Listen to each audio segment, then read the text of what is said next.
Hello again. If you're just joining us, I am Tristan Tchaikovsky of TZLongsword, and I'm with Cory Winslow here visiting from MEMAG. We are talking about HEMA.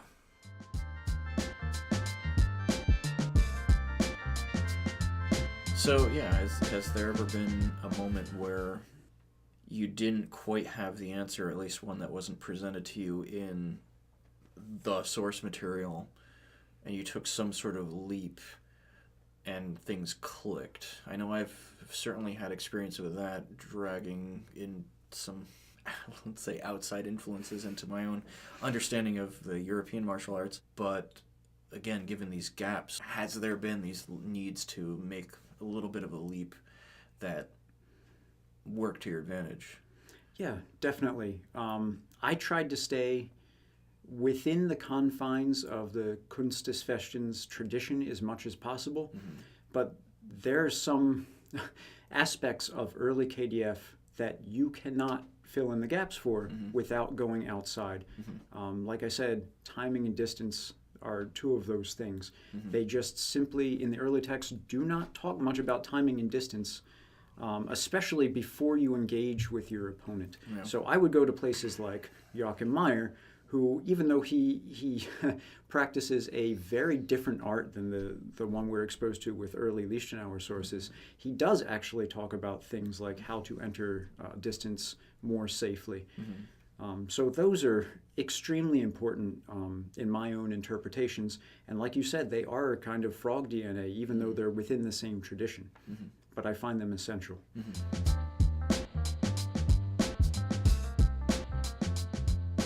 I would say if you're going to start a HEMA study group tomorrow. And this, I want to assume you mean in the absence of an instructor or some sort of leader figure. Yes. If you're just going to grab some people together and say, let's look through this, let's start studying this martial art. Yes, in that case, the first thing you should do is define your goals, because lots of people don't have clear goals when they begin the study of HEMA.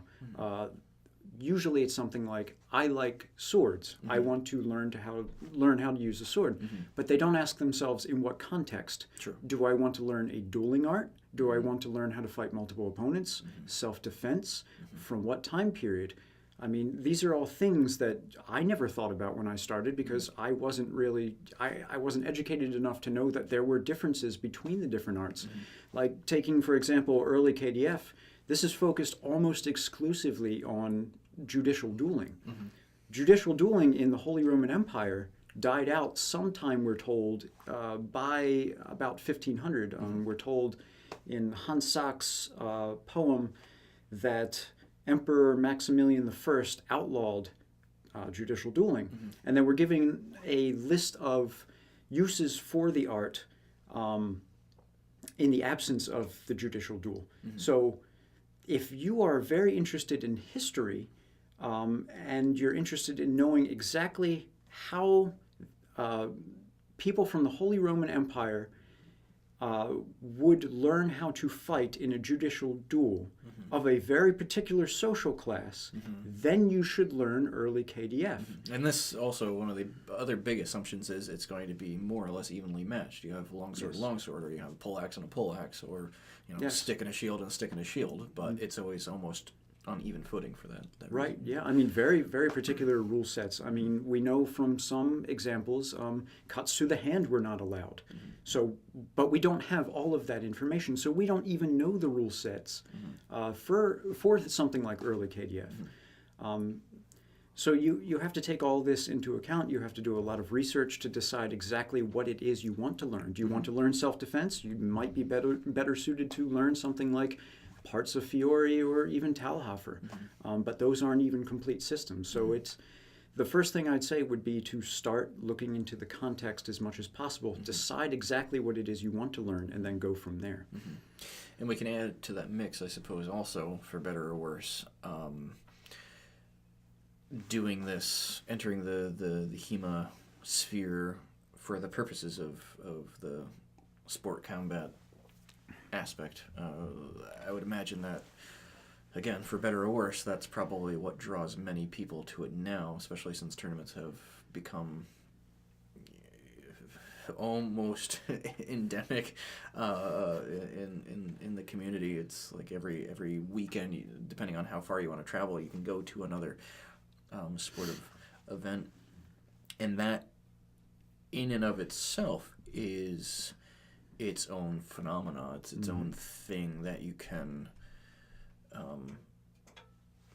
train for, specifically. Right. And with that, we have to realize that is a modern phenomena, in that the rule sets are completely different from the actual rule sets from history, because we're not fighting to the first bleeding head wound that we know the Germans did. Sure, yeah. Not everyone is, at least. Right. So not everyone. So this is.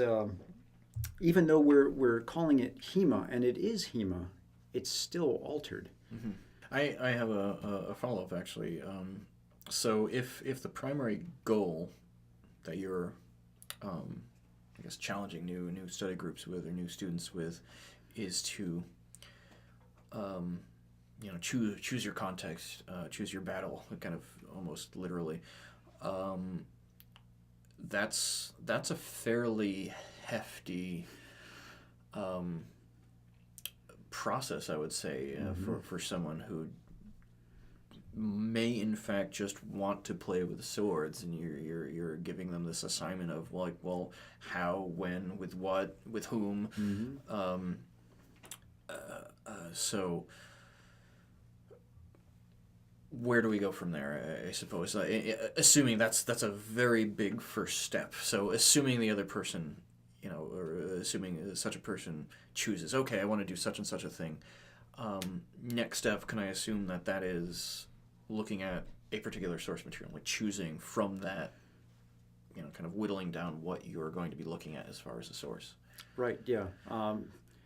I definitely want to talk about Wichtenauer in this. Wichtenauer has the largest repository of online source material available.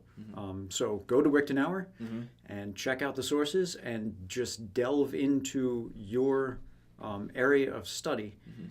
I would advise to not limit yourself. Now, in the past, when these arts started to really be recreated, 10, 15, 20 years ago, I would advise a more pure approach of really delving into one source. But at this point, we know more. So I would say delve into your context, not necessarily into an individual source.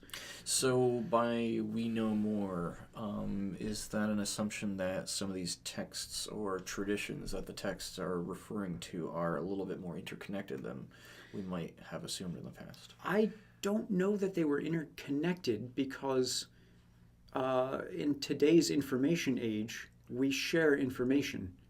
But then they didn't necessarily share information. So I know that the factors that influenced the development of their martial arts were similar, but especially with at least the early material, lots of it seems to be very proprietary. Because these were fencing masters that were getting paid to teach their secrets to, patrons. Not unlike us. Right. So it wouldn't be a good idea to just spread your martial art. And, Master Lichtenauer talks about this, or his students talk about this, who then spread his art, at least in books. Yeah. Like us. Yeah. You got to make a buck, right? Well, yeah. But yeah, it would have been important not to share the information. But like I said, what actually caused the arts to develop would have been similar over, space and time. Thanks for watching. We'll see you next time. If you haven't already, you can subscribe to both of us on our YouTube channels. And if you really like what you see, please feel free to join us on our Patreon accounts as well.